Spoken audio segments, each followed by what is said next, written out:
2 நாளைக்கு முன்னாடி என்னுடைய தம்பி சாட்டை துரைமுருகன் அவர்கள் கைது செய்யப்பட்ட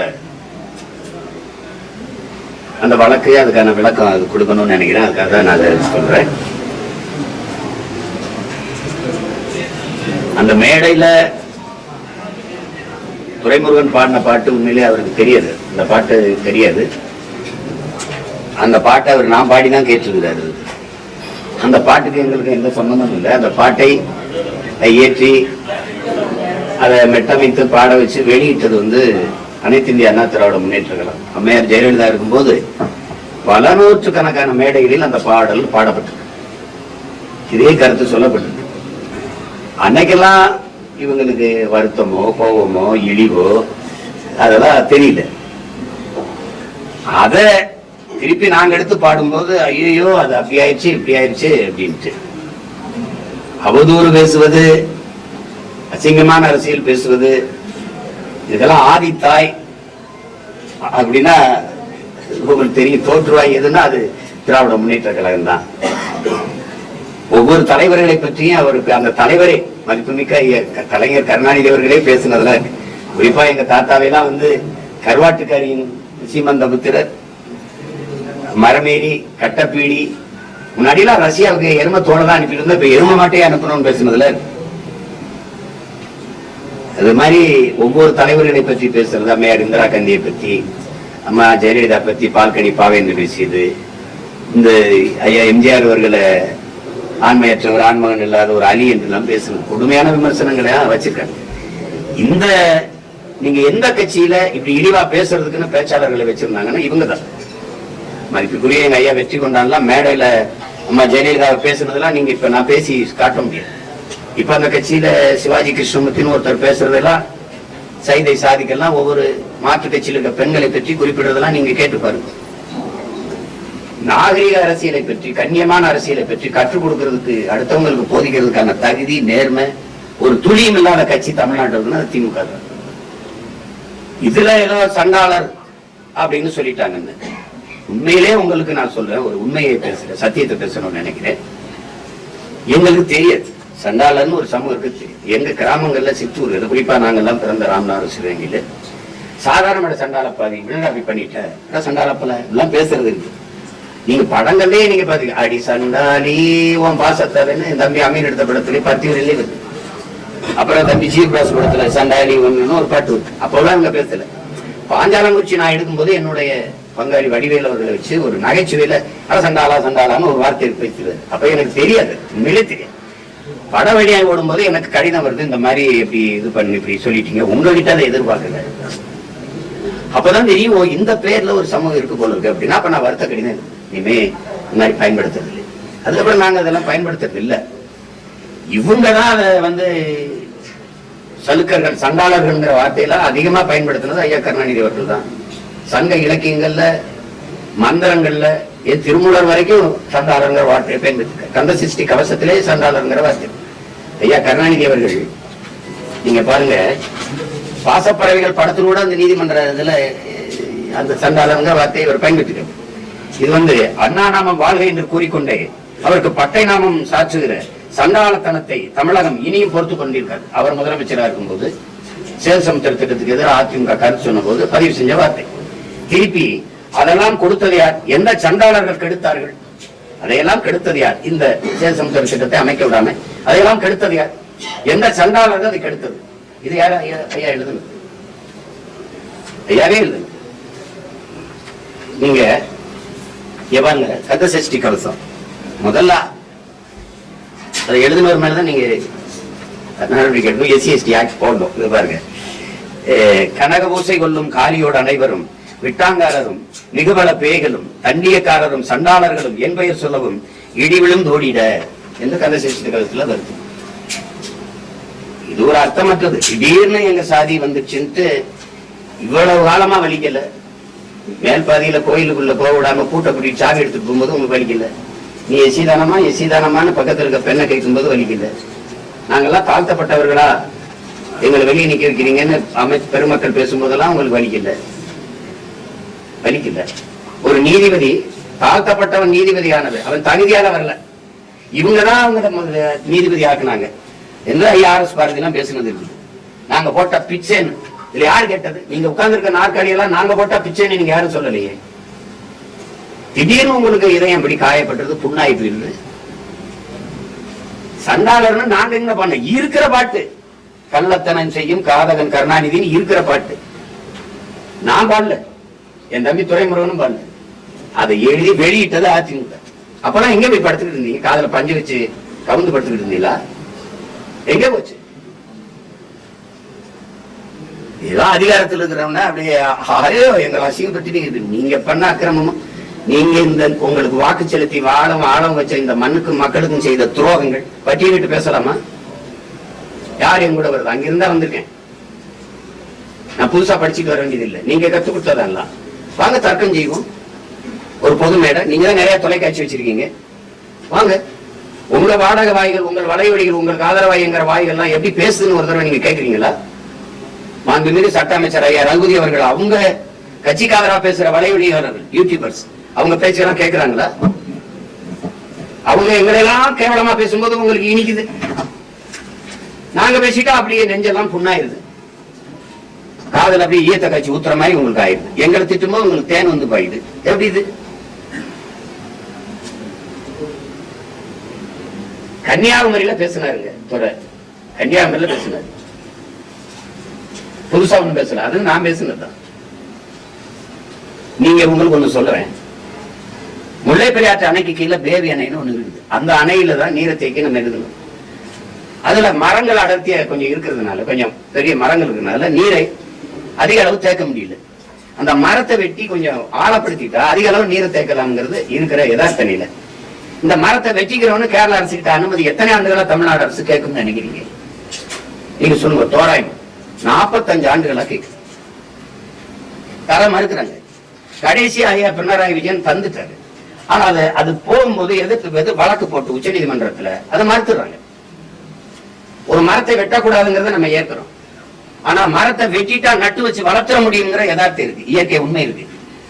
ஆனா வெட்டிட்டா வளர்க்கவே முடியாதுங்கிற, மரத்தை வெட்ட அனுமதிக்காத கேரளா, என்னுடைய மேற்கு தொடர்ச்சி மலையில கன்னியாகுமரியில் மலையை வெட்டி அப்படியே 80 லட்சம் டன் அதானியுடைய வெளிங்க துறைமுகத்துக்கு எடுத்துட்டு போகுது. 80 லட்சம் டன் அவங்க சொன்னது. அவ்வளவுதான் எடுக்குமா? சொல்லுங்க. மதுரை உயர்நீதிமன்றத்துல ஒரு வழக்கு வருது. கேரளாவில் மணல் அள்ளுவதற்கும் மலையை மணல் கற்களாக நோக்குவதற்கும் மலையை மணலாக மாற்றுவதற்கும் தடை இருப்பதால், இந்த வார்த்தையை கமிச்சணும், தடை இருப்பதால் வழக்குதாரர் போடுறார். தடை இருப்பதால் தமிழ்நாட்டிலிருந்து மலையை மணலாக கற்களாக எடுத்துட்டு போக நீங்க அனுமதிக்கணும்னு நீதிமன்றத்துல அனுமதி கேட்குது. தமிழ்நாடு அரசு அதுக்கு எந்த எதிர்ப்பு தெரிவிக்கல. நீதிபதி சொல்றாரு ஒரு நாளைக்கு 700 லாரிகள்ல நீங்க எடுத்துட்டு போகலாம். அந்த நீதிபதி ஏன் கேரளாவில் தடை இருக்குன்னு கேட்டிருக்கணுமா இல்லையா? இப்ப என்ன கோவம்னா, அவன் நல்ல ஆத்தாளுக்கு அப்பனுக்கும் பிறந்தவன் இங்க ஆள்றா அப்படின்னு வரும்ல. என் மலை எனக்கு, என் வளம் எனக்கு, என் மண்ணின் வளத்தை நான் பாதுகாக்கணும்னு நினைக்கிறேன் தானே எனக்கு தகப்பனா இருக்க முடியும். மத்த மாநிலங்கள்லாம் பெத்தவனே அப்பனா இருக்காங்க, எங்களுக்கு மத்தவனே அப்பனா இருக்கனால தான் இந்த சிக்கல். ஏன் இதை பத்தி கவலைப்பட மாட்டேங்கிற? ஒருத்தங்க இருக்குல்ல, வெட்டுனா வளர்த்த முடியுமா? அந்த மரத்தை வெட்டுனா வளர்க்க முடியுமாடா மலையன்? ஏன் கேட்கல? உன்னால உருவாக்க முடியாதவனே உங்களுக்கு அழிக்கிற உரிமை யார் கொடுத்தது? வளங்களை சுரட்டி கொடுப்பதை வளர்ச்சி என்று கட்டமைத்தது யார்? உங்களுக்கு கற்பித்தது யார்? இந்த மலை உங்களுதா? இந்த பூமி உங்களுதா? பரம்பரை சொத்தா? இல்லை, உங்கள் பிள்ளைகளிடத்து நீங்க வாடகைக்கு வாங்கி வாழ்றீங்க. போகும்போது அவன் பத்திரமா படைச்சிட்டு போகணும். இதானே உலக நீதி, இயற்கை யதார்த்தம். இதை பத்தி கவலையே படாம என்ன கொடும் துரோகங்களை இந்த கட்சி ஆட்சியெல்லாம் செஞ்சுக்கிட்டு நினைக்கிறீங்க? இப்ப இருக்கிற மாண்புமிகு ஐயா தமிழக முதல்வர் ஸ்டாலின் அவர்கள்ட்ட கேளுங்களேன். கர்நாடகால எந்த கட்சி ஆட்சிக்கு வந்தாலும் காவிரியில தண்ணி தராது. அந்த மேகதாத்துல அணை கட்டியே தீர்வேங்கிறது கோட்பாடு. அது பாரதிய ஜனதா, அது காங்கிரஸ், ரெண்டு பேருக்கும் கொள்கை மாறுபாடு கிடையாது. பாரதிய ஜனதாவும் தன்னுடைய நிதிநிலை அறிக்கையில், தேர்தல் அறிக்கையில 9,000 கோடி ஒதுக்கி இருக்கு, காங்கிரசும் ஒதுக்கி இருக்கு மேகதாத்துக்கு. காவிரியில தண்ணி தராது தெரிந்து நீங்கள் காங்கிரஸ் கட்சியின் வெற்றிக்கு நீங்க போய் உழைக்கிறீங்க. கர்நாடகாவில் அங்க இருக்கிற தமிழர்களை ஓட்டு போட சொல்றீங்க. வெறும் ஒரு கட்சியின் தலைவர், திராவிட முன்னேற்ற கழகத்தின் தலைவர், நீங்க போய் காங்கிரஸ் கட்சியோட கூட்டணி, நீங்க அதுக்கு வெற்றிக்கு பாடுபடுங்க, நாங்க கேட்கல.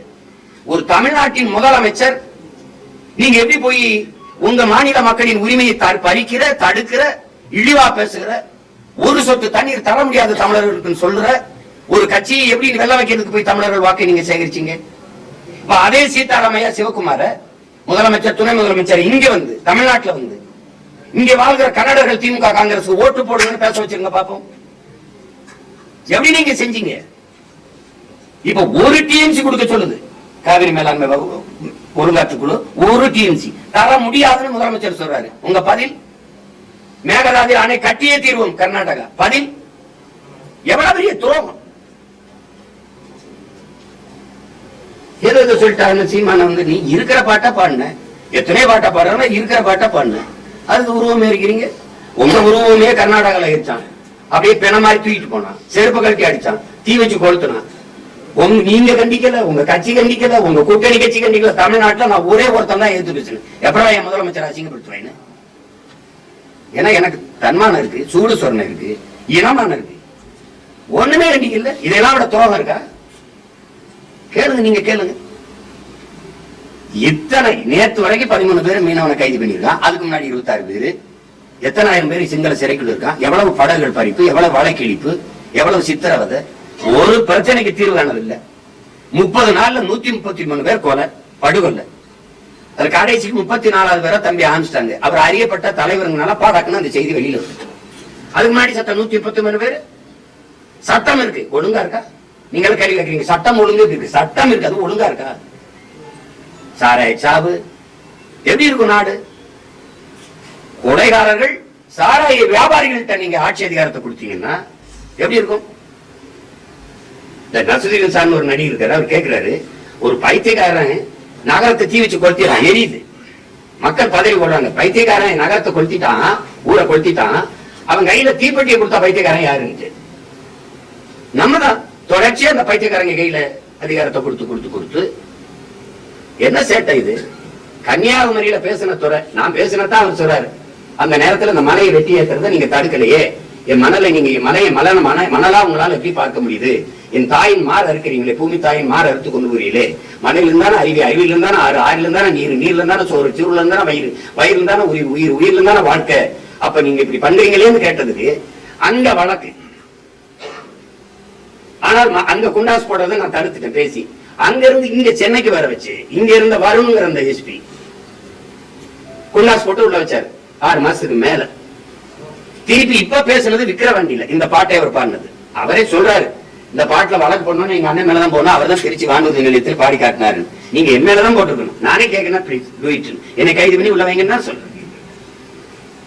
நீங்க அவரை வந்து இங்க வாழ்ந்ததுக்கு இங்க நடவடிக்கை எடுக்காம அவர் ஊர் கொடைக்கு போறாரு, கோயில் திருவிழாவுக்கு. அவர் தென்காசியில குளிக்க போனவரை போய் கைது பண்ணி கூட்டிட்டு வந்து அவர் திருச்சியில இருக்க வரும் எஸ்பி அங்க வர வச்சு நடவடிக்கை எடுக்க வேண்டிய அவசியம் என்ன? என்ன அவசியம்? சரி, வரும்போது ஒரு காவல்துறை கைது பண்ணா காவல்துறை வண்டியில நீங்க எத்தனை முறை ஏத்திருக்கீங்க? காவல்துறை வண்டியில தான் ஏத்துவீங்க. என் சொந்த வண்டியில வர அனுமதிப்பீங்களா?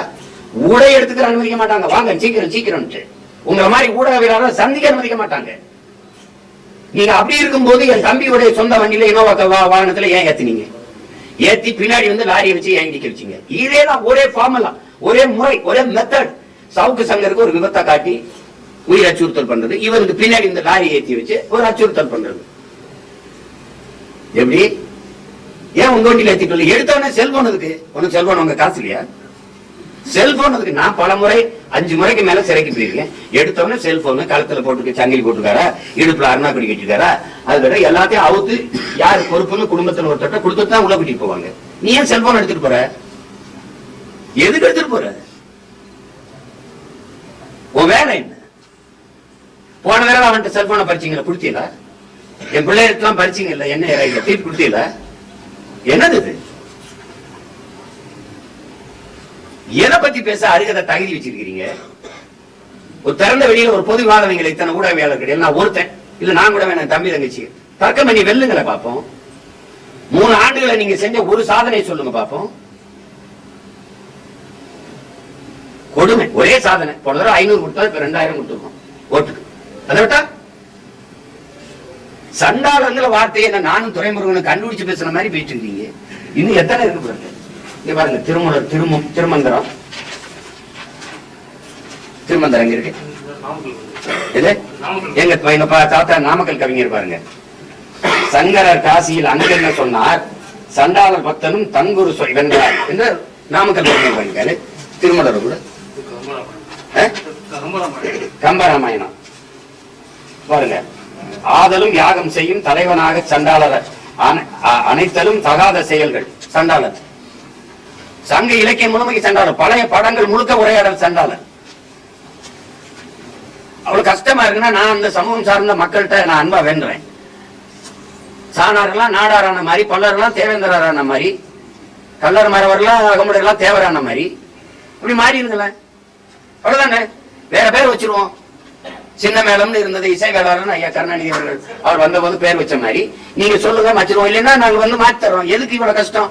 இதெல்லாம் யார் தீ வச்சு கொட்டுவீங்களா? திருமந்திரத்தை இல்ல கந்த சஷ்டி கவசத்தை இல்ல ஐயா கருணாநிதி முதல்ல அவர் மேல நடவடிக்கை எடுத்துட்டு எங்க மேல எடுங்க. ரொம்ப பாயுவீங்க, ரொம்ப துள்ளுறீங்க. வாங்க ஐயா கருணாநிதி அவர்கள் செய்த தமிழ் இனத்துக்கு செய்த நன்மையையும் சொல்லுங்க, நானும் செய்றேன். அவர் சொன்ன தீமையும் சொல்றேன்.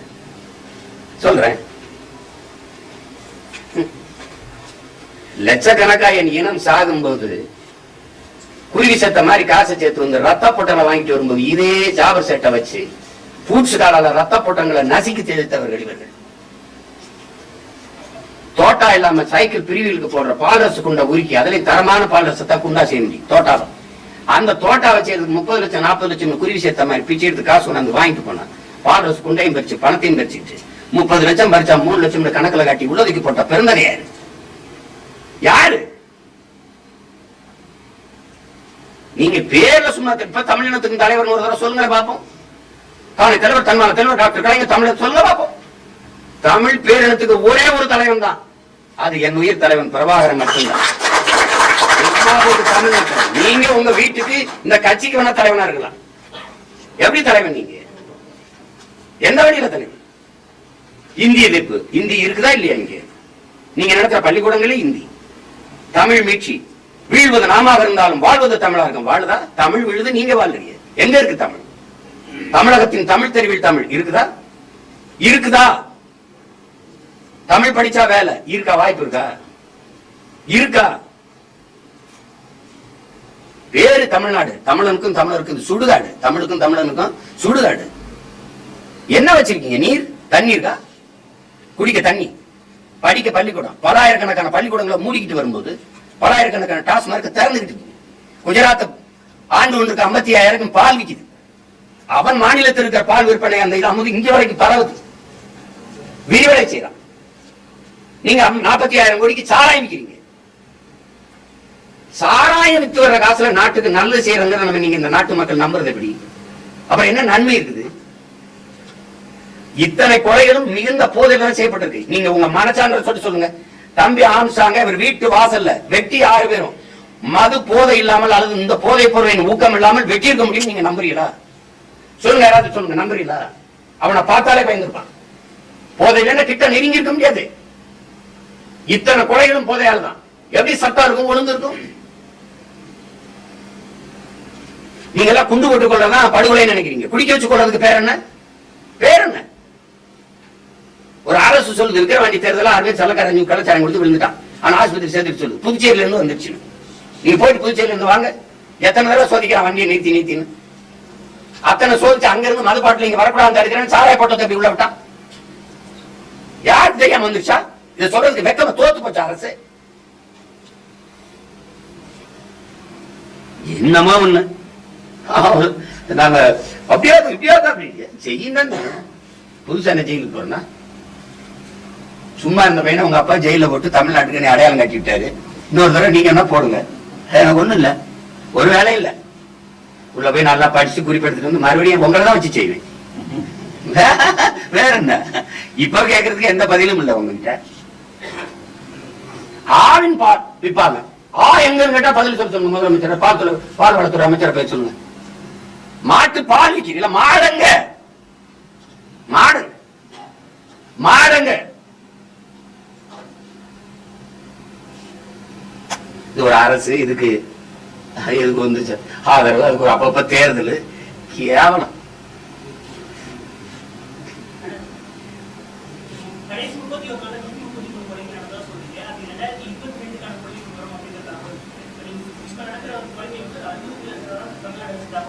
60 பேர் உயிர் இல்லையா? இதா அப்போ 60 பேரும் நீங்க சொல்றீங்க.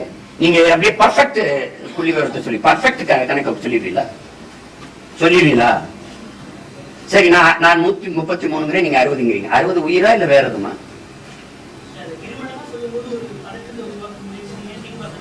60 பேர் சாகும்போது ஒருத்தன் சாகும்போது தடுக்காம 60 பேர் சாகுற வரைக்கும் என்ன பண்ணிட்டு இருக்கீங்க? பல்லாம் விளையாடிட்டு இருந்தீங்களா? இல்ல கபடி விளையாடிட்டு இருந்தீங்களா? இல்ல கைப்பந்து விளையாடிட்டு என்ன பண்ணிட்டு என்ன பண்ணிட்டு இருந்தீங்க சொல்லுங்க. 60 பேர் தான் செத்துருக்கான். அப்படியே அதுல ஒருத்தன் உங்க வீட்டுல இருந்து செத்தா ஓகேவா? எப்படி தம்பி? ஆம்ஸ்ட்ராங் 3 முறை எச்சரிச்சா உங்களுக்கு உயிருக்கு அச்சுறுத்தல் இருக்குன்னு சொல்றீங்க. என்னை கூட தான் என் கட்சிக்காரங்க பூரா சொல்றாங்க, வெளிநாடு இருக்கிற உறவினர்கள் சொல்றாங்க, பாதுகாப்பா இருங்க, உடல்நலத்தை கவனிங்க, கொஞ்சம் பாதுகாப்பா இருங்க, அண்ணன் பாதுகாப்பை பலப்படுத்துங்க. இது எச்சரிக்கை. காவல்துறை வந்து உங்க உயிருக்கு அச்சுறுத்தல் இருக்கு, எச்சரிக்கையா இருங்கன்னா நீங்க சொல்லக்கூடாது. நீங்க பாதுகாப்பு கொடுக்கணும். அதுக்கு தான் காவல்துறைன்னு பேரு. காவல் காக்கிறவரை நீங்களே உங்களை பாதுகாத்துக்கிறீங்கன்னா அப்புறம் போலீஸ். அமைச்சர் கண்டனம் தெரிவிச்சிருக்காங்க. நீங்க பேசுறதுக்கு மத சண்டையும் சாதி சண்டையும் நீங்க ஏற்படுத்துறதா பேசிருக்கு அப்படின்னு சொல்லியிருக்காங்க. எப்படி பாக்குறீங்க? நான் எங்க அண்ணன் கவுண்டமணி பங்காளி வடிவேல் நகைச்சுவை போல பாக்குறேன். வேற ஒண்ணும் அவங்களுக்கு எல்லாம் பதில் என் தங்கச்சி என் தம்பியை கொடுப்பாங்க. ஐயா ஸ்டாலின் ஏதாவது சொல்லியிருக்காரா? நான் சொல்றேன். அவர் சொல்லல, அப்ப அது எனக்கு இல்ல, வேற யாருக்கும். இந்த திராவிட அரசியல் என் தம்பி எல்லாம் தெரிஞ்சுக்கணும். இவங்க அந்த வரலாறு வேணாம், அதுக்கு ஒரு பிரச்சனையை தீட்டு விடுறாங்க.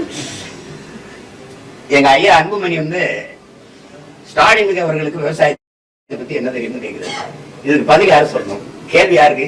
எங்க ஐயா ஸ்டாலினுக்கு. என் ஐயா அன்புமணிக்கு பதில் அவர் தான் சொன்னோம். ஆனா ஐயா எம்ஆர்கே பன்னீர்செல்வம் சொல்லுவார். ஐயா விஜயகாந்த் வந்து ஐயா கருணாநிதிக்கு ஏதாவது கேள்வி எழுப்புனா அவர் தானே சொல்லணும். உங்களுக்கு கேள்வி வச்சா நீங்க தானே பதில் எழுதணும். வேற ஆள் உங்களுக்கு பதில் எழுதுனா மால் பிராக்டிஸ் ஆயிரும். ஆனா ஆற்காடு வீராசாமி ஐயா தான் சொல்லுவாரு. எங்க அண்ணன் திருமாவளவன் ஏதாவது திமுக ஏதாவது கேள்வி கேட்டா அந்த கட்சியில இருக்கிற ஒருத்தர் இல்லாம காங்கிரஸ் இருக்க அம்மா யசோதாவை வச்சு பேச விடுவாங்க. அது மாதிரி இத்தனை பேர் இருக்கும்போது நான் கேட்டது உங்ககிட்ட, பேசுறது உங்க அப்பாவை பத்தி. ஒண்ணு உங்க அப்பாவை பத்தி எப்படி பேசுவாசிமா நீங்க இல்ல உங்க மகன் அவரு பேரம் பேசணும். அதை விட்டுட்டு சம்பந்தம் இல்லாத ஒருத்தர் அவங்க கருணாநிதி மகளா இல்ல மருமகளா? எதுக்கு எனக்கு பதில்? நீங்க எதுக்கு குறுக்க பாயிருங்க? என் தம்பி இந்த சிவகார்த்தியை நடிச்ச கூட வேலை இல்ல வருத்தப்படாத வாலிபர் சங்கத்துல ஓரமா போய் நின்று விளையாடுப்பா, அதான் சொல்லணும். வேற என்ன சொல்ல முடியும்?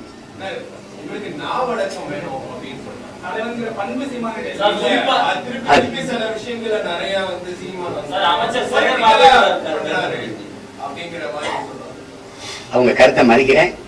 அது போல நீங்க நடந்து காட்டுங்கன்னு நான் வேண்டுறேன். அது நான் வந்து பாக்குறேன் சொல்றேன். அவரை மறக்க சொல்லுங்க, பாக்குறேன் சொல்றேன். அது நடக்குதுன்னு எனக்கு தெரிஞ்சதுனால சொல்றேன். சும்மா வந்து சொல்ல முடியாதுல்ல. அவரு பொதுவா போறவங்களும் சொல்ல முடியாது. நீங்க பண்ற மாதிரி இப்ப நீங்க எதிர்பார்க்கிற தலைவனுக்கான தகுதி எனக்கு இல்லை. நீங்க சொல்ற உங்க அப்பாவை கலைஞரின் முரட்டு பக்தர்னாங்க. இது ஒரு பெரிய திருட்டு கூட்டம், அதுக்கு சின்ன கூட்டம். நீங்க எதிர்பார்க்கிற தலைமை எனக்கு எப்படி இருக்கும்? கருணாநிதி பிரபாகரன் தான் செத்தாலும் சரி தெரியுன்னா வாழணும்னு நின்னவங்க, பெத்த பிள்ளைகளுக்கெல்லாம் பதவி கேட்டு நின்ன நீங்க எங்க? பெத்த பிள்ளைகளெல்லாம் தன் இனத்தின் விடுதலைக்கு சாக கொடுத்த ஏன் தலைமை எங்க? அப்ப நான் எப்படி நீங்க எதிர்பார்க்கிற தலைவனா நான் எப்படி இருக்க முடியும்?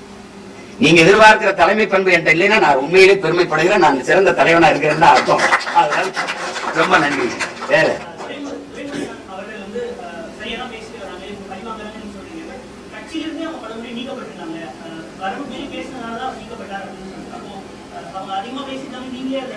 அப்படி இல்ல. இத பாருங்க, நான் சில சமயம் அவரு தவறா பேசுறாரு, அடுத்தவங்க மனது காயப்படும்னா அவங்க எல்லாம் புகார் அளிக்கல, நானாதான் நீக்கிருக்கேன். ஒரு செதுக்கும் போது கண்ணியமற்ற வார்த்தைகளை பயன்படுத்தாத 2 பேரும் சொல்லி அவர் அது மீறி பேசினாலும் எடுத்தேன். இதுக்கு அவருக்கும் சம்பந்தம் இல்லை. பாட்டு அவனுக்கு கத்துக் கொடுத்ததே நான் தான். எனக்கு கத்துக் கொடுத்தது அதிமுக ஆட்கள். அவங்க போட்ட பாட்டை தான் நான் எனக்கு யாரோ அனுப்பி வைக்க பகிரில அதை நான் கேட்டு எப்போ 2009 அந்த காலகட்டங்கள். அப்ப இத வந்து இன்னைக்கு போறது வந்து சும்மா பழிவாங்கல் தான். அதனால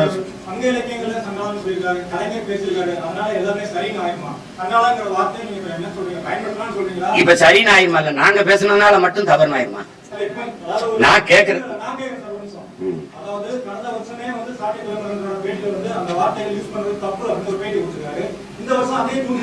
அவர் பயன்படுத்தல. திரும்ப நீங்க தவறா தம்பி, நீங்க தவறா கேள்வி கேட்கிறீங்க. பயன்படுத்தல. ஏற்கனவே இருக்கு அந்த பாட்டு. அந்த பாட்டை எழுதுனவ பயன்படுத்தணும் தான் நீங்க கேட்கணும். அப்ப என்ன பண்ணது? அந்த பாட்டை அந்த வரி வரும்போது பாட்டு இருக்கு, இன்னைக்கு ஒழிக்குது இல்ல. கருணாநிதி ஐயா கடிதம் எழுதுனதுல பயன்படுத்துறது சரியா தவறா? நான் கேக் கட்சி தலைவர் எப்படி இது? அவர் கொலை பண்ணா நியாயம் ஆயிரும், நாங்க கொலை பண்ணா குற்றம் ஆயிருமா? ஏங்க ஏற்கனவே அவர் எழுதுனது அந்த குற்றத்துக்கு அவர் பொறுப்பேற்கட்டுங்க. அவர் இல்ல இறந்துட்டாரு, அவர் மகன் முதலமைச்சராக ஆமா அந்த மாதிரி எழுதுன தவிர வருந்துட்டோம், நாங்க வருந்துறோம். அங்க கேட்டுட்டு வாங்க.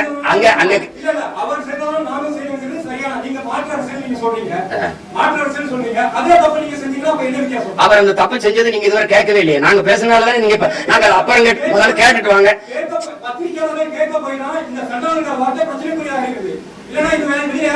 யாரு கேட்க போறீங்க? எங்க பேசுனீங்க நீங்க? நீங்க எங்க பேசுனீங்க? நீங்க எங்க பேசுனீங்க?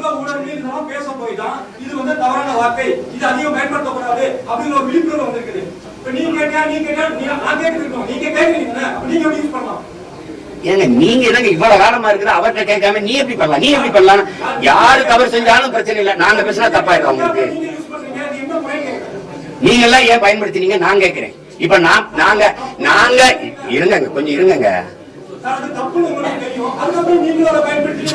எங்க தப்பு நாங்க அந்த மாதிரி நீங்க இது பேசுறது ரொம்ப இதா இருக்கு.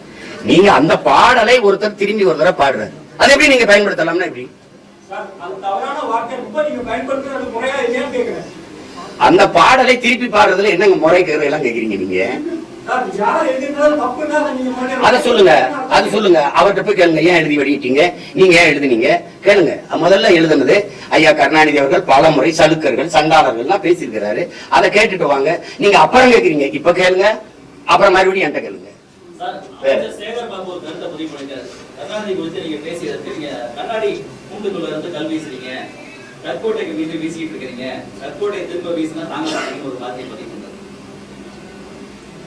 நேத்து கூட பார்த்தேன், வீசிட்டு போயிருக்கலாமே. ஒரு கோட்பாட்டுல இருங்க. நீங்க எல்லாம் இங்க பாருங்க, திமுக அமைச்சர்கள் எல்லாம் பட்டியல் எடுங்க. இவர் எங்கிருந்து வந்தாரு?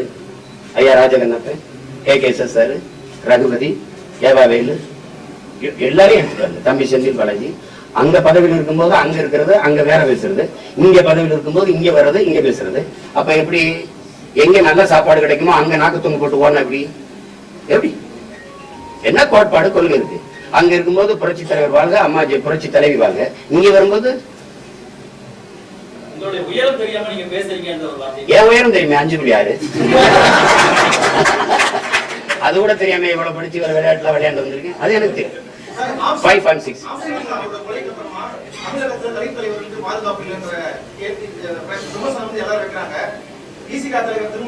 கேள்வி கேட்கும் போது தமிழகத்துல சாதி பெருமை குடிப்பெருமையை பேசுற கட்சி செய்யறது இந்த பிரச்சாரமே இதுக்கு எதிராக நிற்கும். தனிப்பட்ட ஒரு அரசு விமர்சனம் பண்ணி சொல்ல இல்லை, எல்லா கட்சிகளும் பொறுப்பு இருக்கு, ஆனா பொறுப்பற்ற தரமா செயல்படுறாங்க அப்படின்னு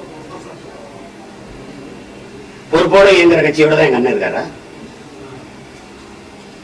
ஒரு அதிகாரம் இல்லாம நாங்க பாட்டு ஓடி திரிகிற பிள்ளைகளை அவங்கதான் அப்படி செய்யறாங்கன்னு சொன்னா, இப்ப அதிகாரத்துல இவ்வளவு வலிமையா உட்கார்ந்து இருக்கிற ஆட்சி செய்திருக்க அந்த திமுகவுக்கு அந்த ஆட்சிக்கு பொறுப்பு இல்லை. இப்ப எங்களாலதான் அந்த கொலை நடந்துச்சு, அப்படிதான். என்ன எப்படி யாரு பேசுற? யாரு பேசுற? யாரு பேசுற? குடிப்பெருமை எங்க பேசுற? இவன் வன்னியர்னு பார்த்தா எனக்கு ஓட்டு போடாதுன்னு ஒரு கட்சி தலைமை வச்சிருக்கானா?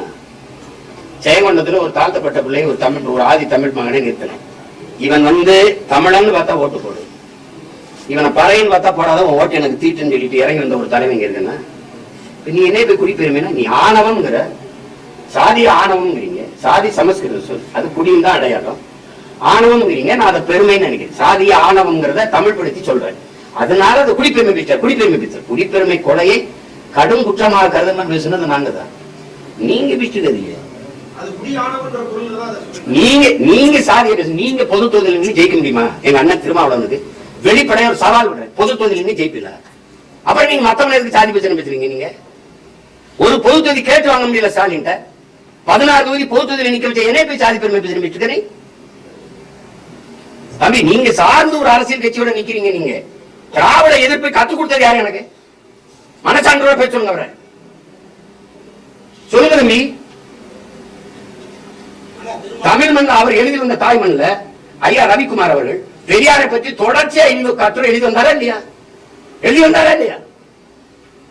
அன்னைக்கு வந்து அன்னை சுவீர வண்டியன் என்ன தம்பி இப்படி நாங்க தமிழ் பாதுகாப்புல இருக்கோம், என்ன தம்பி இப்படிலாம் வருதுன்னு போன நான் வணிகர்கிட்ட கேட்டேன். அவன் ஒரு இதை எடுத்து காட்டுறான்.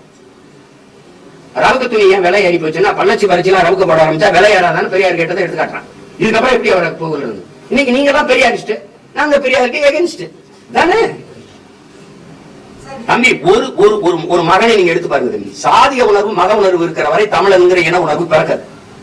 நாம் தமிழர் என்று சொல்லணும்னா அவனுக்கு சாதிய உணர்ச்சி மத உணர்ச்சி சாகணும். அதுன்னு வரும். அப்புறம் சாதிய மத உணர்ச்சி எப்போ வீழுதோ எப்ப தாழுதோ அப்பதான் தமிழர் இன உணர்ச்சியை பிறக்கும். நாங்க எடுக்கிறதா சாதி ஒழிப்பு, நாங்க எடுக்கிறதா.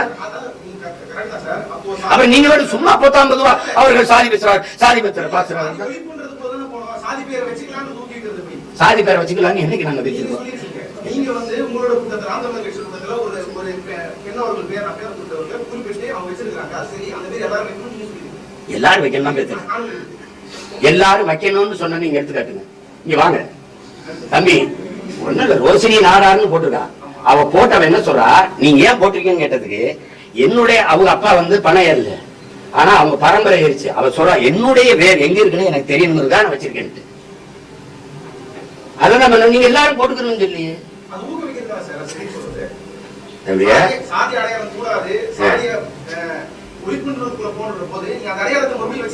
நீங்க அதை ஒழிக்க போராடுறே இதை கேட்டுக்கிட்டு இருந்தீங்கன்னா நான் ரெட்டியாரு, நாங்க என்ன ரெட்டியார் ரெட்டி தெலுங்கா தான் ஓட்டு கேட்பேன். ஏ ரெட்டியார் மாநாட்டுல பேசுனா ஐயா நேரு வை கே சார் கேள்வி கேட்காது. நீ என்ன கேட்கிற? திரும்ப திரும்ப பேச்சுக்கிற.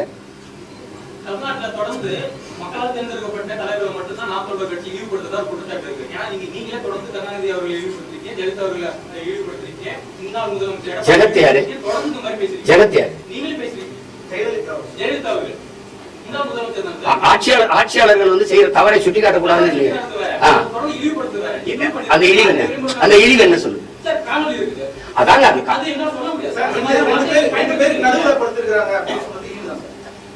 ஆமா. நீங்க திராவிடம் பேசுறீங்க, பார்ப்பனருக்கு எதிரான திராவிடம். நீங்க 2 திராவிட தலைவருக்கு இடையில ஒரு பெண்ணை படிச்சிருக்கீல்ல, படிச்சிருக்கீல்ல. படுத்திருக்கிறது தவறாங்க? படுத்திருக்கிறாருன்னு அப்ப நீங்க படுத்தீங்கன்னா அப்படி சொல்லுங்க. அவர் சாஞ்சு இருக்கிறார், அப்படியே சாஸ்தாங்கமா விழுந்து இருக்கிறார் சொல்லுவாங்க. ஏதாவது தவறுன்னு ஒரு பட்டியல் போட்டு வெளியிட்டு இருங்களேன். நான் அதெல்லாம் தவறு அப்படின்னு படிச்சுட்டு பேசுறேன். படுத்திருக்கிறத படுத்திருக்கிறதாங்க சொன்னோம். கடற்கரையில 8 ஏக்கர் எடுத்து புதைச்சது உனக்கு வழியே தரல. ஒரு கடற்கரை தமிழின மக்களின் பொது சொத்து புலவெளி ஆக்குறது ஒரு கோவம் இல்ல. என்னது இது என்ன விமர்சனம்? ஒரு மனுஷி படுத்திருக்காங்க சொல்ல முடியும் தம்பி. இதுல என்ன விமர்சனம்? உனக்கு என்ன பிரச்சனை? சரி, இனிமே நான் படுத்திருக்கல, அப்படியே சாஸ்தாங்கமா விழுந்து கிடக்குறாங்கன்னு வேணா சொல்றேன், மாத்திக்கிறேன். சார், தற்போது நீங்க குறிப்பிட்டீங்க சங்க இலக்கியங்களை காட்டிக்கிறாங்க, நாங்க அந்த பாடலை எழுதுற அதெல்லாம் சொல்றீங்க. இப்போ திரும்பவும் அதே பாடல் நீங்க பொதுவெளியில பாடுவீங்களா இல்ல இதுக்கப்புறம் எழுதி கொள்ளப்படுமா? பாடல நிறைய பேர் நீ கூட போனேன், அதை முதல்ல பாடி கட்டிட்டு போனாரு, பாடிட்டாங்க.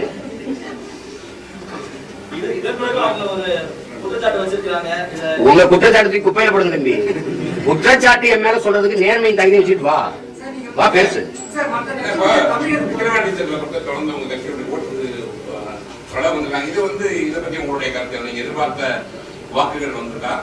அது வந்து இடைத்தேர்தல் வந்து நாங்க உங்களுக்கு தெரியும், ஒரு அதிமுக என்ன நடக்குதுன்னு தெரிஞ்சுதான் அது பின்னடைஞ்சிருச்சு.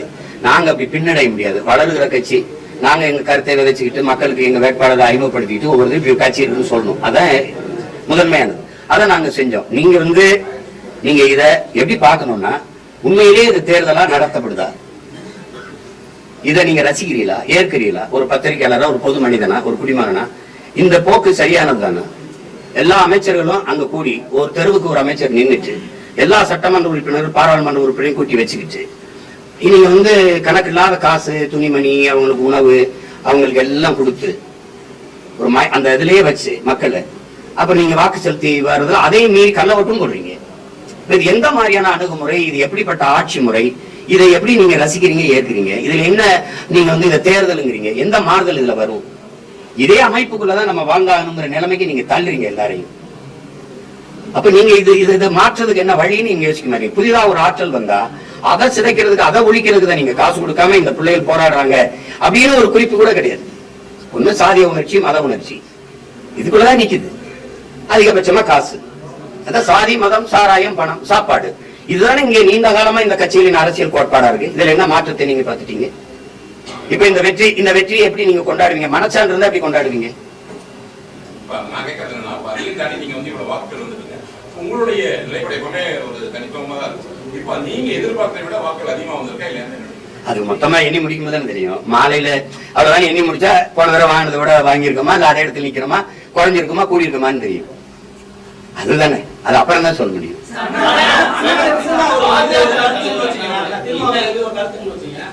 திருமாவளவன் வந்து என்ன சொல்றாரு அப்படின்னா, நான் வந்து திமுக கூட நிக்கிறதுக்கு காரணம், எனக்கு எதிரியா நான் வந்து ஆர்எஸ்எஸ் பிஜேபி தான் பாக்குறேன். அவங்களுக்காக தான் நான் வந்து, எனக்கும் காங்கிரஸ் கூட ஒரு கருத்து வேறுபாடு இருக்கு, எனக்கும் அதிமுக கூட ஒரு கருத்து வேறுபாடு இருக்கு, எனக்கும் திமுக கூடயும் ஒரு கருத்து வேறுபாடு இருக்கு.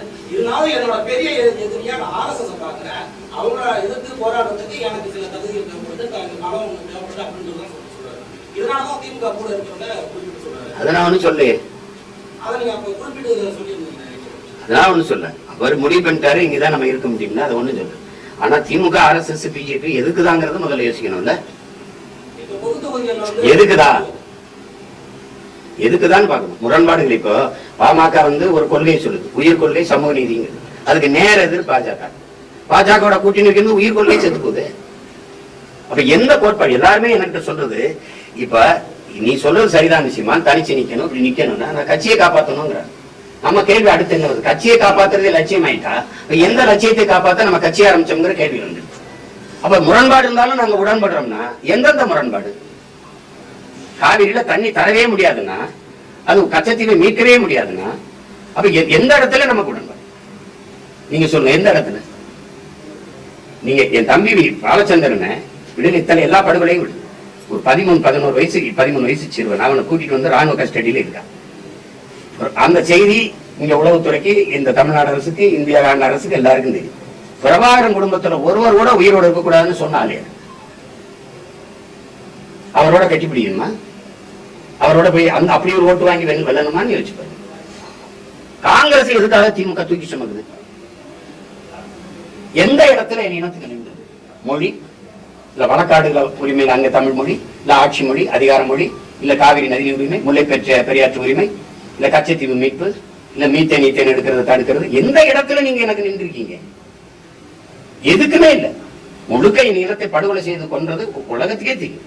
அன்னைக்கு எங்க அண்ணன் உண்ணாவிரதம் இருந்தது, உங்களுக்கு தெரியும், மரணம் வரை உண்ணாவிரதம் இருந்தது. அன்னைக்கு எதிர்த்தது யார? இதே காங்கிரஸ் தான். அன்னைக்கு அதிகாரத்தில் இருந்தது இதே திமுக தான். அப்புறம் அதிமுக வந்து அவங்க கூட்டம் குறிப்பா வந்து எல்லா தொண்டர் நிர்வாகிகள் வந்து நாட்டங்களோட கூட்டணி வச்சுக்கணும். உங்களுடைய நிலைப்பாடு? பேச்சுவார்த்தை கட்சின்னு இருந்தாங்க. இன்னைக்கு நேத்து இல்லையே, அம்மா ஜெயலலிதா இருக்கும்போது கூட அன்னைக்கு 16 வந்து எனக்கு ஒரு ஓட்டு இருக்குதானே இல்லையான்னு கூட தெரியல. அன்னைக்கே அவங்க கூப்பிட்டாங்க, தம்பியை கூட்டிட்டு வாங்க நம்ம கூட அப்படின்னு. அது எனக்கு கூட்டணிங்கிறது கோட்பாடு இல்ல. அது ரெண்டாவது, திராவிட இந்த இந்திய திராவிட கட்சிகளோடு நாங்க இருக்க முடியாது. ஏன்னா இப்ப நீங்க வந்து ஒரு திராவிட கட்சியோட போயிட்டு எனக்கு என்ன அரசியல் இருக்குன்னு சொல்லுங்க. இருங்க, நான் கேட்க ஊழல் லஞ்சத்தை ஒழிக்கணும். நீங்க ஏற்கனவே இருக்கிற ஊழல் லஞ்ச அந்த கட்சிகள் இப்ப நீங்க மாற்றுன்னு வச்சிருங்க. எந்த கட்சி ஆட்சியில இருந்து, எந்த கட்சியின் அரசியல் கோட்பாட்டுல இருந்து மாற்று? இந்த கட்சியில இருந்தா மாற்று. இப்படிதான் எங்க முன்னோர்கள் வந்தாங்க. வந்த எல்லாரும் வச்ச கோட்பாட்டை வந்து திருப்பி இந்த கட்சிகளோடவே கூட்டணி வைக்கும் போது அது மாற்றாலாம ஏமாற்றாயிடுச்சு. இப்ப நீங்க மாப்போசில இருந்து, சீப்பாத்துல இருந்து, எங்க ஐயா மருத்துவர் ராமதாஸ் இருந்து, எங்க அண்ணன் திருமாவளவன் இருந்து, அண்ணன் வைகோல் இருந்து, ஐயா விஜயகாந்த்ல இருந்து எல்லாருமே மாற்றுன்னு வந்த எல்லாருமே திருப்பி அங்க போனோன்னு அவங்களுடைய வாக்குகள் கட்ட பாருங்க. 10.5 இருந்து ஐயா விஜயகாந்துக்கு பாராளுமன்றத்துல இப்ப என்ன வாக்குகள் காட்டு? அது குறையுது இல்ல? அப்ப அதுதான் அங்க இருக்கிற பிரச்சனை. அண்ணன் வைகோவுக்கு எவ்வளவு இருந்தது, இப்ப எவ்வளவு இருக்கு? அதனால அது வந்து அது இல்ல இப்ப இல்ல.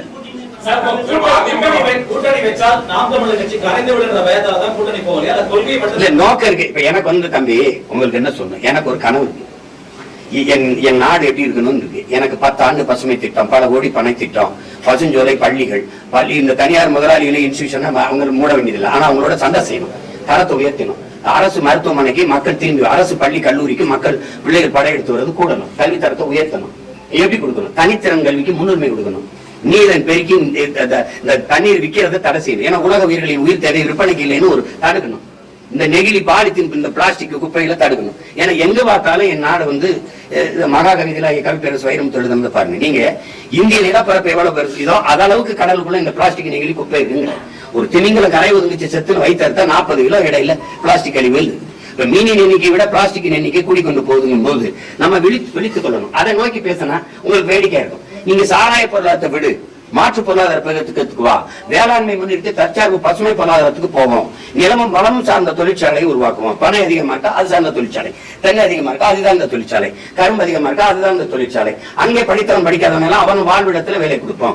ஏ கிரேட் ஆசிரியரை நகர்ப்புறத்துல பணியமர்த்துற, சி கிரேட் ஆசிரியர் தான் சிற்றூருக்கு அனுப்புற. அப்ப கிராமங்கள் காலியாகுது. இங்க கல்வி, வேலை வாய்ப்பு, மருத்துவம் எல்லாம் இங்கதான் இருக்கணும்னா கிராமங்கள் காலியாகி நகரங்கள் பிரிங்கி வழியுது. இது பேராபத்தானது. ஏன்னா நகரத்தில் இருக்கவனுக்கு உணவு தேவை, பால், முட்டை, அரிசி, பருப்பெல்லாம் அங்க இருந்தா வரணும். அவன் காலி ஆயிட்டானா இது. அப்ப அவன் வாழ்விடத்துல நகர்த்தணும். சிற்றூர்களின் பொருளாதாரத்தை சமவீதத்துல வளர்த்தெடுக்காம ஒரு நாட்டின் வளர்ச்சி பொருளாதாரத்தை சமவீதத்துல வளர்த்தெடுக்க முடியாது. இங்க ஸ்மார்ட் சிட்டி இருக்கு, ஸ்மார்ட் வில்லேஜ் கிடையாது. அப்ப கிராமங்கள் காலியாகி நகரங்கள் பிரிங்கி வழியுது. நகர்ப்புறங்கள்ல மக்கள் இங்க வந்து இங்கேயே 2 கோடி இருக்கான். அப்ப வீட்டு வாடகை கொடுது, மின் கட்டணம், மின்சாரம் அதிகம் தேவைப்படுது, தண்ணீர் தேவை அதிகப்படுது, போக்குவரத்து நெரிசலாது. ஒரு உயிர் காக்கும் ஊர்தி ஆம்புலன்ஸ் அவசர உரிய தூக்கிட்டு கூட குறித்த நேரத்தில் கொண்டு இங்க சேர்க்க முடியல. அவ்வளவு நெருக்கடி. இப்ப என்னன்னு 10 வருஷம் கழிச்சு கற்பனை செஞ்சு பாத்தீங்கன்னா பயமா இருக்கு. கழிவு நீர், மழை நீரே வழிந்து ஓட இங்க காவாயில்லை. கழிவு நீரும் மழை நீரும் ஒன்னா கலந்து ஓடி சைதாப்பேட்டில் ஒரு 11 வயசு பையன் இறந்து போறான். இப்ப இதுல எல்லாத்திலுமே மாற்றத்தை கொண்டு வரணும். எனக்கு ஒரு கனவு இருக்கு. இப்படி செய்யணும், இப்படி மருத்துவத்தை தரம் இப்படி உயர்த்தணும். இது யாரோட சேர்ந்து உயர்த்துறது? அதனால அந்த கூட்டணிங்கிறதுல நமக்கு இது பிரச்சனை. அது தனித்துவத்தை இழந்துருவோங்கிறதுனாலதான் எங்க கருத்தை இதைதான் ஏத்துக்கொண்டு ஒரு கட்சி வருதுன்னு வச்சுக்கோங்க. இல்ல அண்ணன் சொல்றது சரிதான், இந்த மாதிரி கொண்டு வரலாம், நம்ம வேளாண்மை முன்னிறுத்தி. ஏன்னா நீங்க இன்னும் 10 ஆண்டு கழிச்சு திரும்பி பாத்தீங்கன்னா தங்கமத்தவன், வைரமத்தவன், இந்த பெட்ரோல் டீசல் வச்சிருக்கவன் பணக்காரனா இருக்க மாட்டான். எவன்கிட்ட நீர் சோறு அதிகமா இருக்கோ அவன் தான் உலக பணக்காரனா இருப்பான். இப்ப நீங்க பாக்குறீங்க என் நாடு 150 கோடி மக்கள், 100 கோடி மக்களுக்கு செல்போன் கொடுக்க, கார் கொடுக்க, இந்த ஏசி, பிரிட்ஜ், டிவி எல்லாம் கொடுக்க திட்டம் வச்சிருக்கு. ஆனா நீரும் ஜோறும் கொடுக்க திட்டம் இல்ல, ஒண்ணுமே இல்ல. நீ இதுல எதுவும் இல்லாம வாழ்ந்துட முடியும். ஏன் சாராயம் இல்லாம கூட வாழலாம், சிகரெட் இல்லாம வாழலாம், போதை பொருட்கள் இல்லாம வாழலாம், கொக்கைன்னு, அபின்னு, கஞ்சா, இந்த இதெல்லாம் இல்லாம நீ வாழ்ந்துடலாம். நீரும் ஜோறு இல்லாம வாழ முடியாது. இது எல்லாத்தையும் வித்த முதலாளி பணக்காரனா இருக்கான். சிகரெட் வித்தவன், பான்பராக்கு வித்தவன், கஞ்சா வித்தவன், இந்த சாராயம் வித்தவன் பணக்காரனா இருக்கான். ஆனா சோறு போட விவசாயி ஏழையா இருக்கான், வாழ முடியல, தற்கொலை பண்றான். இந்த நிலையை மாத்தணும்னு நினைக்கிறோம். அதுக்கு எங்களோட ஒத்து போறவங்களோட தான் நம்ம அணி சேர முடியும். அதுக்கு தம்பி, இப்ப என் தம்பி இன்னும் கட்சியை ஆரம்பிக்கணும். அவர் ஆரம்பிச்சு அவர் கருத்தியல் கோட்பாட்டை முன் வச்சு பயணிக்கும் போதுதான் ஒத்த கருத்து இருக்கா இல்லையானா ஆய்வு செய்யணும். இன்னும் வந்து 18 மாதங்கள் இருக்கு. 18 மாதங்கள் இருக்கு. குறைஞ்சது ஒரு 12 மாதத்தை விட்டுருங்க, அதுக்கப்புறம் பேசுவோம்.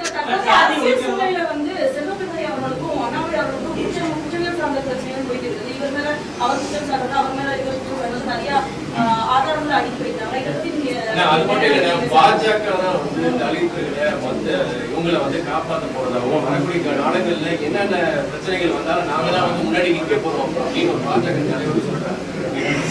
ரசிச்சு சிரிச்சுட்டு போங்குது. உங்களுக்கு எவ்வளவு பிரச்சனை இருக்கு, கொஞ்சம் ரிலாக்ஸ் வேணும்ல. சின்ன சின்ன அது நகைச்சுவை காட்சிகளை பாக்குற மாதிரி பாத்துட்டு போங்க. ஒரு பொது தொகுதியில அது ஆதி தமிழ் குடிகளுக்கு என்ன முன்னுரிமை கொடுத்திருக்குன்னு பாருங்க.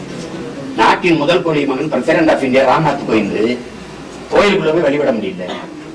ஒரு மரத்து நிழல்ல உட்கார்ந்து குடும்பத்தோட யார் வந்து சாமி கும்பிட்டு போனார். நாட்டின் முதல் குடிமகன். இன்னைக்கு இருக்கிற பழங்குடி மகள் திரௌபதி முர்மு கோயிலுக்குள்ள போக முடியல, கட்டையை கட்டி வெளியில் நிறுத்திட்டார். நீங்க ஐயா மோடியும் அத்வானியும் உட்கார்ந்து இருக்காங்க, நீங்க பாத்துருப்பீங்க. ஒரு நாற்காலி 2 பேரும். அந்த அம்மா ஓரத்துல கை வச்சு நிக்குது. இதை விட கேவலம் ஏதாவது உலகத்துல உண்டா? ஆனால் வெளியில வந்து பாரத மாதாக்கு ஜே மாதாவை நிக்க வச்சுட்டு கை வச்சு நீங்க 2 பேரும் நாற்காலி போட்டு உட்காருங்க. பெண்ணியத்தை எவ்வளவு மதிக்கிறீங்க, பெண்களுக்கு எவ்வளவு முன்னுரிமை கொடுக்குறீங்க, அது ஒடுக்கப்பட்ட பழங்குடி மக்கள், பிற்படுத்தப்பட்ட மக்களுக்கு என்ன முன்னுரிமை கொடுக்குறீங்கன்னு பக்கத்துல ஒரு நாற்காலி போட்டு உட்காருங்க. பிரசிடென்ட் ஆஃப் இந்தியாவுக்கே இந்த நிலைமைன்னா நானும் நீங்களை ஏமாத்தணும் தம்பி. பேசுவாங்க, காதல தேன் ஊத்தி பயன் இருக்கா தம்பி. வாயில ஊத்தினா சப்பி சாப்பிடலாம், காதல ஊத்தினா என்ன தம்பி இருக்குது? காதலே ஊத்துவாங்க. நிக்கல அண்ணன் மனநிலை எங்க அண்ணன் கேட்கறதுங்கிறது அவர் சார்ந்த இல்ல, அவர் சார்ந்து இருக்கிற தம்பி நான் கேட்கிறேன், பதில் சொல்ல விட்டுங்க. ஒரு கேள்வியே கேட்டுக்கூடாது. அவர் சார்ந்து இருக்கிற, அவர் ஆதரிச்சு நிக்கிற திமுக கேட்கிறேன். எங்க அண்ணன் ஆராசா முதல்ல எந்த தொகுதியில நின்னாருன்னு நினைக்கிறீங்க? பெரம்பலூர். அது அப்ப தனி தொகுதி. யார் வாக்கு போட்டிருப்பாங்கன்னு நினைக்கிறீங்க? வெறும் பறையரா? நான் கேட்கறது பதில் சொல்லுங்க. தனி தொகுதியா இருக்கும்போது வெறும் பறையர் மட்டும் போட்டு எங்க அண்ணன் ஜெயிச்சிருப்பாரு நினைக்கிறீங்களா? இல்ல, எல்லாரும் போட்டிருப்பாங்கல்ல. இப்ப அங்க வேலை செஞ்சிருக்காரு எங்க அண்ணன். இப்ப பொது தொகுதியா மாறிடுச்சு. நீ உண்மையிலேயே தமிழ் இன தலைவனா இருந்தா, எங்க அண்ணனை தாழ்த்தப்பட்டவனெல்லாம் தமிழை நான் பாக்குறதா இருந்தா என்ன சொல்லுனா, நீ நில்லு ராஜான்னு சொல்லியிருந்தா பறையர் மட்டும் இல்ல எல்லாரும் போட்டிருப்பான். அப்போது தானே போன தடவை ஜெயிச்சாரு. நீங்க நீலகிரிக்கு எடுத்துட்டு போறீங்களே. அப்ப உங்களுக்குள்ள சாதி என்ன? அவர் தாழ்த்தப்பட்டனாவே நீ பாத்துட்டு இருந்தியா? நாங்க அவரை தமிழனா ஆதி தமிழனா நாங்க பாக்குறோம். இப்ப ரெண்டு வேறுபாடு இருக்குல்ல. இதேதானங்க ஐயா இளையராஜாக்கு பிஜேபி செஞ்சுச்சு. நீ ராஜ்யசபா கொடுத்த, அங்க ஒரு விளையாட்டு வீரர்கள் கொடுத்தா, அங்க ஒரு பிற்படுத்த ஒடுக்கப்பட்டவர் கொடுத்தா, இங்க தனித்து கொடுத்தவங்க. எங்க ஐயாவுக்கு நீ தகுதி பார்த்து கொடுக்கல. அவன் ஈடு இணையற்ற இசை மேதை, 21ஆம் நூற்றாண்டில் ஆக சிறந்த இசை மேதை. அவர் தகுதி பார்த்து நீ கொடுக்கலையே, நீ தனித்து தான் கொடுத்தது போது கோபமா வருது. இதுதான் பிஜேபி தாழ்த்தப்பட்ட மக்கள் பக்கம் நிக்கிறது. சரி, அதே இது வந்து நீங்க அயோத்தியில அகிலேஷ் யாதவ் போய் தாழ்த்தப்பட்ட ஒரு மகனை நிறுத்தி வந்துட்டாரு. அதை பிஜேபி செஞ்சிருந்தா பொது தொகுதியில சரியா இருக்கா அப்படின்னு நம்ம பேசலாம். அம்மையார் ஜெயலலிதா கூட தனித்தனி மேல ஐயா கொண்டு திருச்சி நிறுத்தி வந்துட்டாங்க. அப்படி திமுக தான் முயற்சிச்சு இருக்கா தம்பி. அதிமுக உங்களுக்கு தெரியும், சமைச்சு வைக்கிறாரு சாப்பாடு ஐயா தனபால் அவர்கள். இவங்க எல்லாம் சாதி இதுல சாப்பிடல. ஒரு தடவை மறுபடியும் சமைச்சு வைக்கல, சமைக்கல. கம்ப்ளைண்ட் போது குற்றச்சாட்டு ஜெயலலிதா அம்மையார் கூப்பிட்டு கேட்கறாங்க, என்ன தனபால் ஏன் சமைக்கணும்? அழுகிறாரு. ஏன் நீங்க போன தடவை சமைச்சு வச்சோம்னா சாதி பார்த்துட்டு யாரும் சாப்பிடல, இந்த தடவை சமைச்சா வீணா தான் போயிடும், நம்ம சமைக்கலாமான்னு இருங்க நான் பாத்துக்கிறேன். உணவுத்துறை அமைச்சரா போடுறாங்க. அது சேட்டை தான். ஆனா அவரை இது பண்றீங்களா? இல்ல உணவுத்துறை அமைச்சரா போடுங்க. மறுபடியும் அவரை இழிவுபடுத்துறாங்க. அப்ப நான் வரைக்கும் யாரு வந்தா நீங்க வரும்போது நான் உட்பட எல்லாரும் எந்திரிச்சு நிக்கிற இடத்துல உங்களை உட்கார வைக்கிறேன்னு சபாநாயகராக்குனாங்க. அது மாறுது. ஆனா நீங்க அப்படி எதையுமே செய்யலையே. ஆனா நீங்க பெரியார பேசிருக்கீங்க, பேரங்க அண்ணா பேசிருக்கீங்க, சமூக நீதி பேசிருக்கீங்க. இந்த பாருங்க, இங்க முதலமைச்சர் உட்கார்ந்துட்டாருங்க, எங்க அண்ணன் ஆராசாங்க உட்கார்றாருங்க. எந்திரிச்சு இங்க உட்கார சொல்லி தன் மகனை உட்கார வைக்கிறாரு. எம்பது பெரிய சனாதன எதிர்ப்பு சமூக நீதிங்க. ஏன் இவருக்கு இங்க அண்ணன் இவர் ராசா உட்காந்து இங்க உதயநிதி உட்கார்ந்தா என்ன பின்னாடி இருக்கு என்ன புண்ணாயிருமாங்க? எதை பத்தி பேச உங்க தகுதி நேரம் வச்சிருக்கீங்க? ஒரு பொது தொகுதி தானே நீங்க அண்ணன் கேட்டார் திருமாவளவன், தகுதி இல்லையாங்க? காங்கிரஸை விட விடுதலை சிறுத்தையோட காங்கிரஸ் பெரிய கட்சின்னு யாராவது சொல்லுங்க, நான் இப்படியே நிறுத்திட்டு போயிருந்தேன். 23 விழுக்காடு ஆதி தமிழர்களுக்கு வாக்காடு, 13 விழுக்காடு வாக்கு திமுக பெற்றுக் கொடுக்கிறது எங்க அண்ணன் திருமாவளவன். காங்கிரஸ் 10 விழுக்காடு இருக்காங்க. எதுக்கு 10 தொகுதி? என் இனத்தை கொன்னதுக்கா? கட்சி மீட்டு தராதுக்கா? காவிரி நதிநீர் உரிமை பறிமுதலுக்கா? எதுக்காக காங்கிரஸுக்கு 10 தொகுதி? 10க்கு 10 ஜெயிக்க வச்சு ஏன் அனுப்பணும்? ஏன் அனுப்பணும்? வட மாவட்டங்கள்ல திருமாவளவன் இல்லாம உங்க வெற்றி சாத்தியப்பட்டுச்சா? சொல்லுங்க தம்பி, நீங்க சொல்லுங்க தம்பி. ஏன் அவருக்கு ஒரு பொது தொகுதி கொடுக்கல? சரி, நீங்க பொது தொகுதி அண்ணன் கொடுக்காதீங்க. ஒரு தனித்து ஒரு பொது தொகுதியில ஆதி தமிழ் குடியை நிறுத்துங்களே, ஒரு தேவேந்திரரே ஒரு பறையரை நிறுத்துங்களே. அதை யார் செய்யுங்க? நீங்க நின்று 22ல ஒரு இஸ்லாமியன் கொடுக்கலையே. கூட்டணிக்கு இந்திய முஸ்லீம்களுக்கு தானே தள்ளி விட்டீங்க. மாமா நவாஸ்கனிக்கு போப்பாங்கன்னு நீங்க கொடுத்தது எத்தனை? சனாதனங்கிறது நீங்க சனாதன எதிர்ப்பு உங்கள இருந்தா நாங்க ஆரம்பிக்கணும். தனிமனித பாதுகாப்பு அப்படின்றது கேள்விக்குறியா இருக்கு. இந்த காலகட்டத்தில் எப்படிப்பட்ட கலாச்சாரம் அதிகரித்து வருது. இந்த இதுல காவல்துறை அதிகரிச்சு வர்றது யார் ஆட்சிக்கு வந்த பிறகு? நீ எனக்கு என்ன கேள்வி கேட்ப, அண்ணன் ஒரு கேள்வி கேட்டா இருங்க. சொல்லு சொல்லு சொல்லு. இந்த நிலையில காவல்துறை உயர் அதிகாரி அவர்கள் எஸ்ஐல இருந்து உயர் பொறுப்பில் எல்லாருமே லத்தியும் துப்பாக்கியும் ரெடியா வச்சுக்கணும் அப்படின்னு சொல்றாங்க. இப்ப தனி மனித பாதுகாப்பு அவங்க பாதுகாத்துக்கிறதுக்கு இதெல்லாம் இருக்கு. தனி மனித பாதுகாப்புக்கு என்ன இருக்கு? கேள்விக்குறியா இருக்கு. இல்ல, தம்பிக்கு கூட ஒரு துவக்கு கொடுத்திருக்காங்க ஆம்சாங் கூட. எனக்கு கேட்டேன், எனக்கு தரல. 2 தடவை போட்டேன், தள்ளி விட்டுட்டாங்க. அது ஒண்ணும் இல்ல. இப்ப நான் என்ன சொல்றேன் தம்பி, காவல்துறைங்கிறது குற்றம் நிகழ்ந்த பிறகு பிடிச்சு கூண்டுல நிறுத்தி தண்டனை பெற்று கொடுக்கறது இல்ல. நம்ம தலைவர் எங்க தலைவர் எங்களுக்கு கற்பித்தது காவல்துறை என்பது குற்றவாளிகளை பிடித்து கூண்டில் நிறுத்துவதல்ல அவர்கள் வேலை. குற்றவாளிகளே உருவாகாத ஒரு சமூகத்தை உருவாக்குவதாங்க. நம்மளால துப்பாக்கியில் அத்தியில வச்சு இதை சரி செய்ய முடியாது. கற்பித்தல் தான், அன்பு தான். அதை நியாயமா பேசி அதை புரிய வைக்கணும், அதை இது பண்ணணும். நீங்க எதுக்கு குண்டாஸ் போடணும்னு உங்களுக்கு தெரியல. மீம்ஸ் போடுற மேல குண்டாஸ் போடுறீங்க, உங்களுக்கு எதிராக ஒரு வலையொலியில் ஒரு காட்சி சொல்ற மேல குண்டாஸ் போடுறீங்க. கொலை செய்யறவன சும்மா தூக்கி அவனை விசாரணையே இல்லை. ஏன் கொன்ன, எதுக்காக கொன்ன, யார் சொல்லி கொன்ன, நீ கொண்டதுக்கான நோக்கம் என்ன? இந்த விசாரணையே வெளியில வரலையே. அவன் யாரையும் நீங்க கைது செய்யல. எல்லாருமே தம்பி ஆம்ஸ்டாங் கொலை வழக்குல சரணடைஞ்சவங்க. அப்படியே தூக்கி கொண்டு உள்ள வச்சுட்டீங்க, அப்படியே ரிமாண்ட் பண்ணிட்டீங்கல்ல. கூப்பிட்டு விசாரிச்சோம் இதுக்காக பண்ணணும்னு சொல்றாங்க. ஏன்னா அண்ணன் திருமாவளவன் உட்பட எல்லாருக்குமே இருக்கிற சந்தேகம், கொலையாளிகள் வேற, சரணடைஞ்சிருக்கிற ஆள்கள் வேற. அப்ப எதையோ ஒண்ணு மறைக்கிறதுக்கு யாரோ ஒண்ணு செய்யறாங்க. அது யாருங்கிறதான கேள்வி.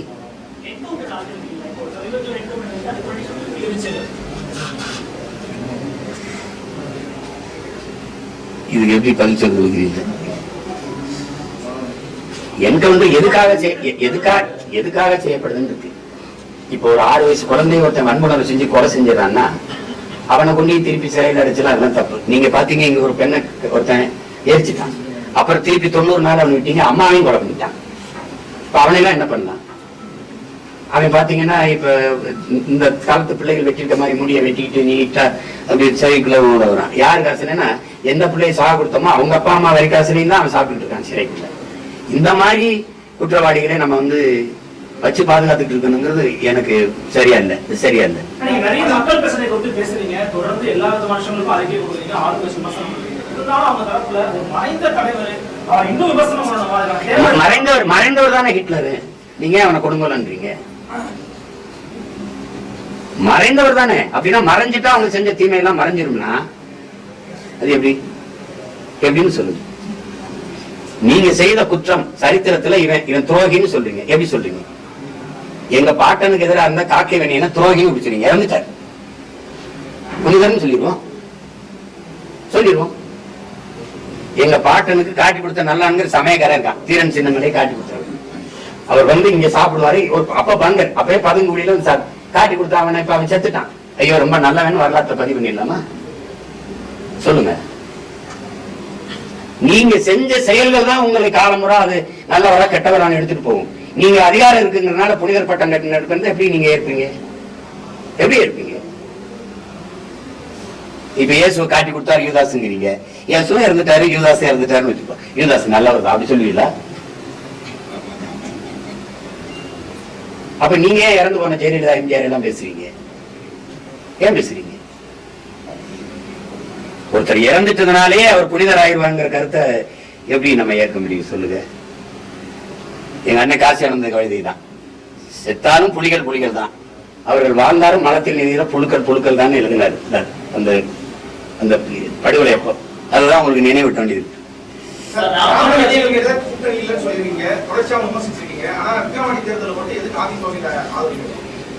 அவங்க எனக்கு 3 தடவை ஆதரவு கேட்டாங்க, வேலை செஞ்சேன்.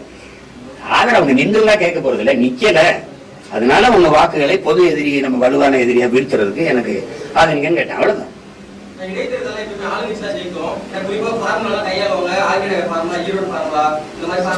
திருமங்கலம் ஃபார்முலா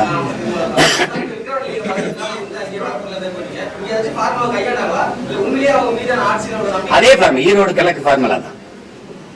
ஈரோடு பட்டியல் அடைக்கிறது தெரிஞ்சுட்டு தானே கேக்குறீங்க. அதே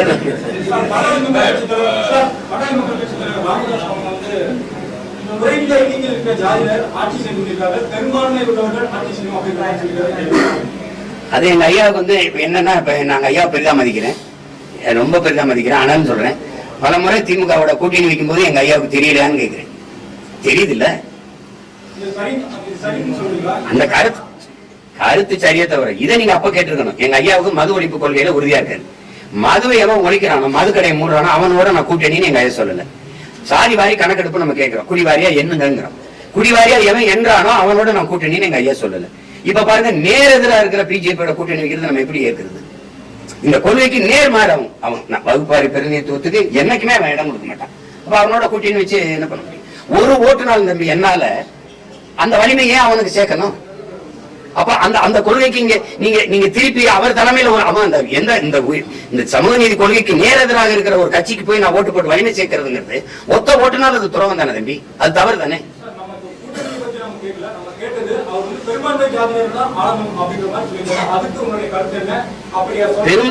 பெரும்பான்மை சாதின்னு நீங்க சொல்ல வேண்டியதில்லை. இந்த மண்ணின் பிள்ளைகள், இந்த மண்ணில் இருக்கிற இந்த பூர்வீக குடிகள், இந்த நிலம் சார்ந்தவன், மாநில உரிமைன்னு ஒண்ணு இருக்கு தம்பி. மாநில எல்லை பிரிப்பு, நீங்க மாநிலத்தை பிரிக்கிறீங்க.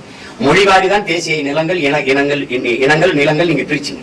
அந்தந்த மொழிவெளி தேசிய இனத்தை அந்தந்த மொழிவெளி மாநில மகன் ஆளும் போது அவனுடைய உரிமை பாதுகாக்கப்படுது, அவனுடைய மொழி பாதுகாக்கப்படுது. இப்ப கர்நாடகால 100 விழுக்காடு தனியார் தொழிற்சாலையில கூட அந்த மண்ணின் மக்களுக்கு வேலை கொடுக்கணுங்கிற ஒரு சட்டம் ஏற்ற முடியும். எங்களுக்கு அப்படி இல்லை, நாங்க 20 விழுக்காட தொடரே பெரிய போராட்டமா இருக்கு. அதனால நீங்க சாதின்னு எடுத்துக்காதீங்க. இந்த மண்ணின் மக்கள், இந்த மண் சார்ந்த, இந்த மொழி இனம் சார்ந்த ஒரு மகன் ஆளணுங்கிறதுல, அந்த கோட்பாட்டுல எங்க ஐயாவோட கருத்துல நான் உடன்படுறேன். நாம் தமிழர்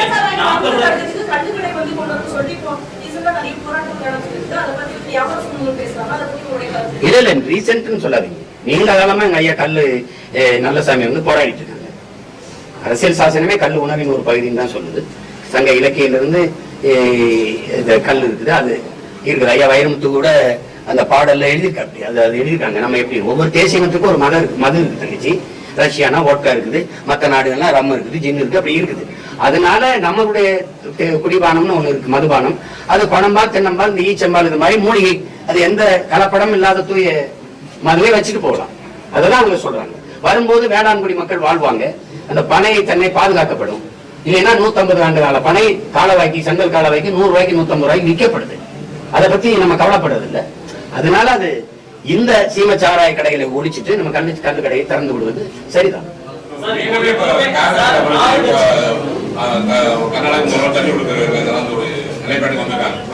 மீண்டும் இல்ல, அதான் அவங்க செய்வாங்க.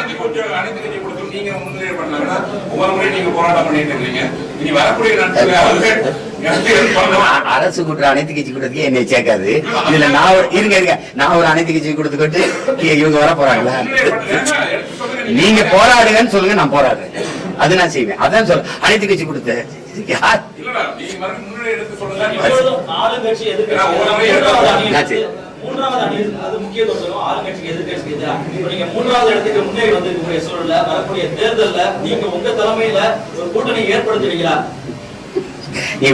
செய்திகளை உண்மைத்தன்மையுடன் உடனுக்குடன் தெரிந்து கொள்ள தி கிரேட் இந்தியா நியூஸ் சேனலுக்கு சப்ஸ்கிரைப் செய்து எங்களுடன் இணைந்திருங்கள். எப்போதும்